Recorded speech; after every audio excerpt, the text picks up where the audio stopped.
The next topic on our list is a vertical circle and centripetal force. And centripetal force comes from the Greek center-seeking. A lot of people say, what's the centrifugal force? Well, centrifugal forces are an outward force. When we turn in a car, we feel like we're being thrown against the door or outward. But we know this isn't true. If I spin something around my head and I let it go when it's facing you, it will continue in the direction it was headed. It won't suddenly change direction 90 degrees and head to you. So I have to provide a tension in the rope to keep the ball, to bend the ball into a circular orbit. And so here I have a vertical circle, so it's correct as drawn, floor, ceiling. This could be an airplane, or this could be one of those motorcycles at the circuses, of which there aren't really anymore, where a daredevil, would drive a motorcycle around a very small cage and, seeming to defy physics by not falling at the top, because the motorcycle daredevil is using the fact that there is a normal force on the point P, and so the bike sails through the top. So we can ask, what are the forces acting on the top point here and the bottom point here? Well, at the top we have mg, the mass of this object is m, could be a car, motorcycle, airplane going around, and the tension, if we had an imaginary rope that we were using to hold the object that's moving in a circular orbit. So the tension, so we write remember that this is the centripetal force, F centripetal, it's mv squared over r. Some force has to make up the centripetal force. Sometimes it's friction, sometimes it's gravity. In this case, it's the sum. Since it seeks the center, these two forces added together make up mv squared over r. But what is tension? It's just ma. That's the mass times acceleration.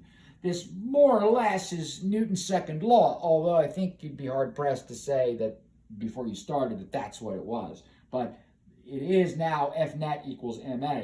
So I solve for the tension. I move mg to the other side. There's a minus sign. So at the top, the tension is mv squared over r minus mg. So what would happen if the tension was 0? The object would just make it over the top. That's the minimum velocity necessary for the object to make it around and not fall. If you've ever been on a swing set, swinging back and forth and trying to get over, which is dangerous, don't try it at home, kids, or in the park, unless you're looking for a payday holiday through the insurance company. No, don't do that.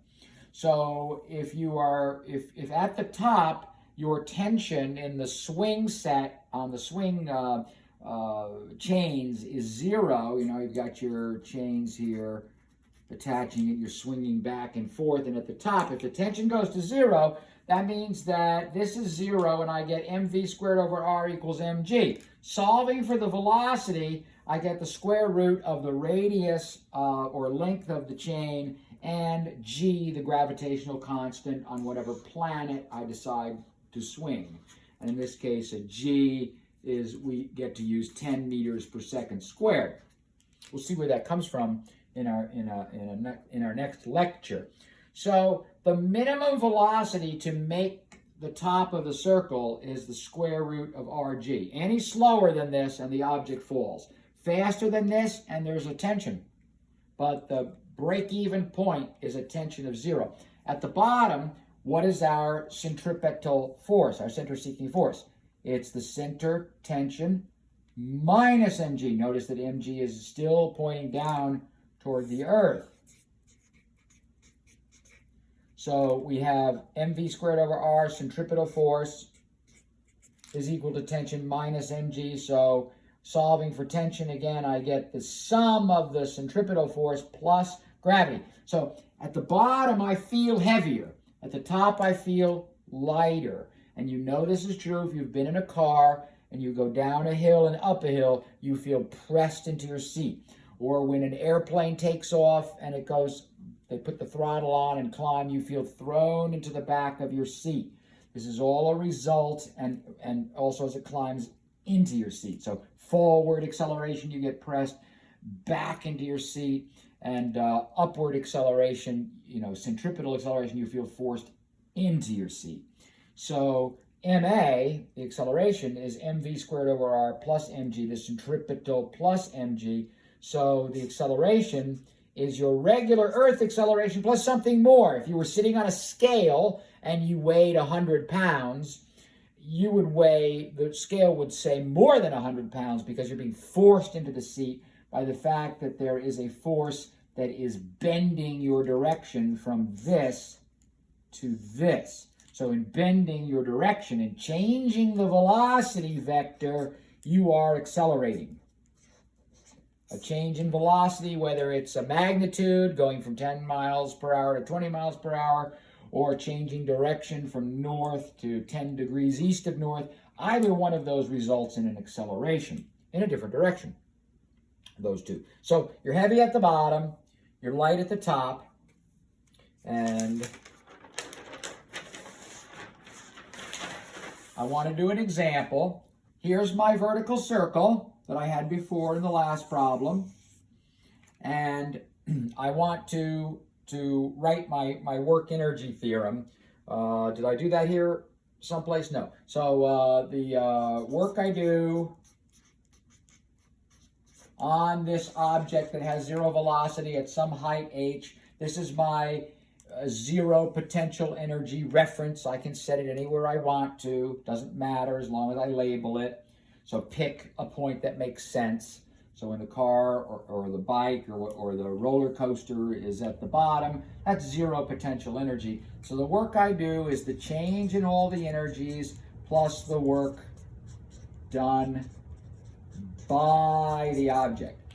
Okay, there's no friction. U equals 0, no friction. So gone is the work done by the box, which is always friction, and I'm not touching this. I'm not pulling it or pushing it. So delta energy is 0. Energy is conserved.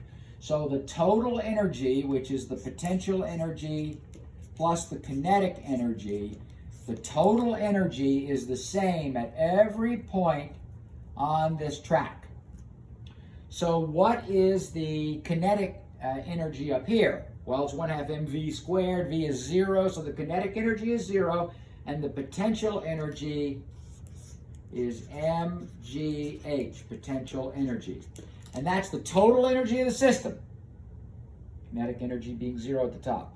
What's the minimum velocity I need at the top? I'm trying to find out what height I should start at so that I just make it around the loop-to-loop. Important if I'm on a bicycle and I want to show off to my girlfriend. If I was 10 years old and wasn't afraid of breaking every bone in my body. So, but in today's world, or my boyfriend, right? So you got to be equal opportunity here.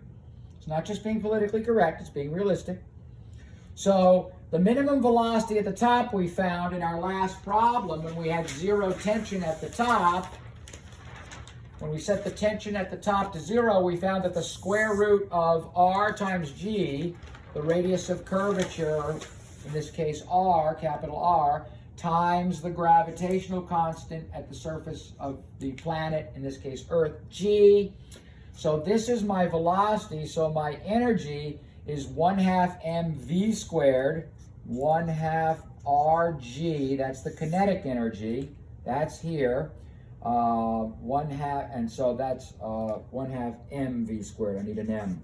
So there's my energy at the top, plus my potential energy. What's the height here? It's 2 r's from here to here and from here to here. So it's r plus r, or 2r mgh, 2r. So if I add 2r to 1/2 r mg, I get 5/2 mrg. So if this height is 5/2 the radius, I will just make it around the loop. In reality, if you were doing this, why is that not sufficient? What will go wrong? In reality, there's friction. So if you start out at 5/2 the radius, you will not make it around the top because energy has been lost on your way down, and also to air resistance. So you wouldn't want to do 5/2 R, you'd probably want to do, 7/2 MR, maybe more. Depends on how much friction and how much wind resistance there is. So, we would almost hope that it's hard to say, if the wind is blowing this way, it helps us get down, but it stops us at the top. If the wind is blowing this way, we get a little help at the top, but we get more resistance here. So it's not an easy engineering problem to solve, necessarily, if we introduce velocity into this. But no wind resistance, no friction of any kind. So by the conservation of energy, because we didn't do any work and there was no work done by the object, so the potential and kinetic energy sums were the same, to just get the object around the top, 5/2 R. Great problem to ask as a multiple choice on the SSAT physics. And you now know how to solve it. You might even remember it. You might even remember 5/2 and just bubble it in and move on.